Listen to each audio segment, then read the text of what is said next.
This day in history, on May 17, 1954, a major civil rights victory was achieved.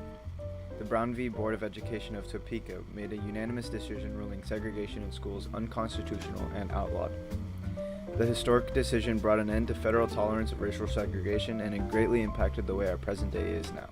What's going on, DP? It's Tuesday. I don't like Tuesday. All of us love Tuesdays except for Cooper, especially Tuesdays with DP News. This is DP News. And it starts now.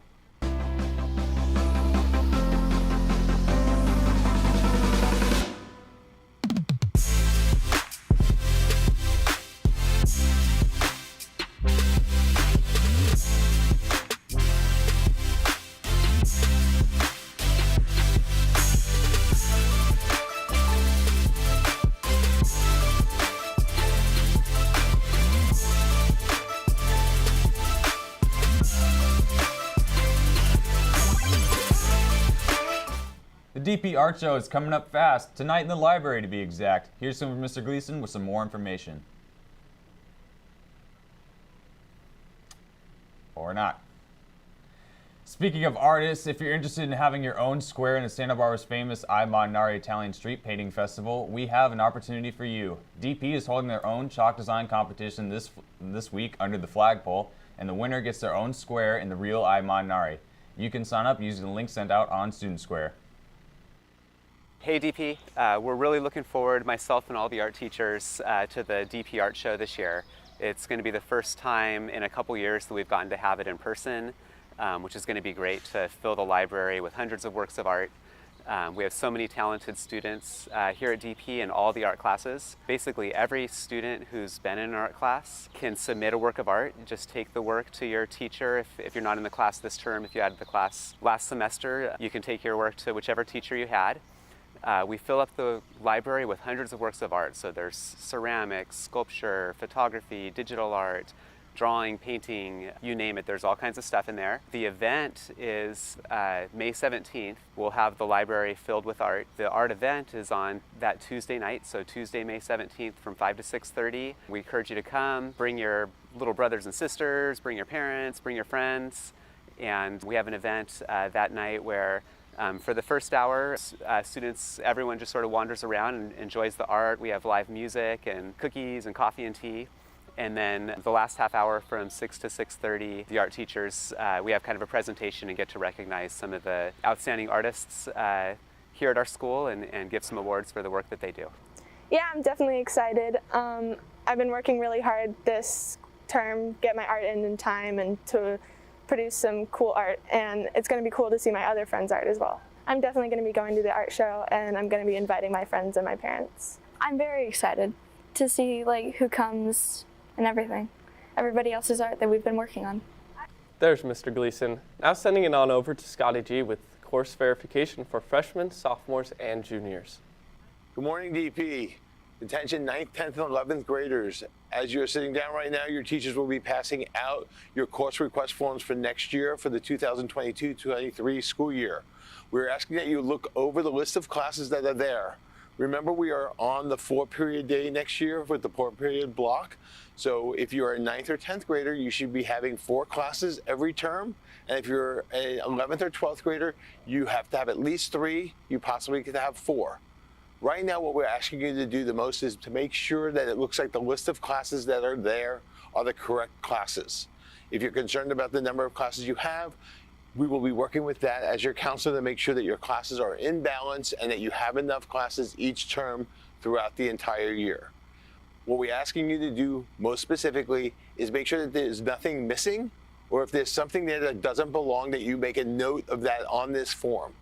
These forms are needing to be turned back into your teacher right now, so we do want you to look at them, go over them, sign and verify that all the classes are correct, or make notes or questions that you have regarding the classes that are listed there. And if there is any confusion, to please ask your counselor to call you in or to ask the question about whatever confusion there is. If you're looking for a list of classes that are still available, on the back side of that form lists all the classes that are still available. And if you would like to add any of those classes to your form, please make a note of that, and your counselor will do the best of their ability to add those classes in. please remember that you have open access to the live Aries portal that will continually show what your classes are under course requests. So throughout the summer, if you're wondering whether or not anything has changed in your schedule or if the updates that you asked for happened, you will be able to see those updates live in the Aries portal, again, looking under course requests. Questions should be directed to your counselor. We'll be doing our best to make sure that we are balancing out your academic classes throughout the year. Again, thank you very much. Teachers, please make note of any students who are absent. All the forms do need to be filled out right now, signed, sealed, and returned to their counselor. Thank you guys very much and have a great day. Good morning, DP. Today, I'm lucky enough to be joined in the studio with freshman golf prodigy, Teddy Vigna. Now, Teddy, you've been featured on the News Hawk 4 times this month for your outstanding performance throughout the year. It was only appropriate that you led the team to take home the championship win. The team scored a 388, and you, the sniper, scored 1 under par, 71. That's right, Aiden. We traveled to Soul Park Golf Course in Ojai yesterday, and we were going up against the best Division IV teams, and we got off to a little bit of a slow start, but we knew if we strung it together towards the end, we'd be able to win, and we did. We won by 9 shots. And Teddy, I have to ask, is the PGA in your foreseeable future? Hopefully. I'll see. I got to keep on going. All right, and I can't congratulate the team enough. Teddy, if there was a Dos Pueblos Hall of Fame, you would be the first to be admitted to it. Thank you, Aiden. All right, that's all for sports today. Beautiful day here at DP as we are going to expect cool temperatures throughout the rest of the week. A little bit of cloud coverage and slight wind moving up north. Well, that's all for the weather this week. Now sending it back to studio. Artists can't catch a break this week because the Summer Solstice celebration is looking for artists to join the Junior Artist Program. This program has a limited number of positions and is open to students aged 13 to 20. Participants will be working with the Solstice artists to make ensembles, floats, and costumes for the Solstice Parade on June 25th. For more information, check out solsticeparade.com/artistsinresidence. The Spring Vocal Concert is happening this Friday. Be sure to get your tickets online at dpjazzchoir.org.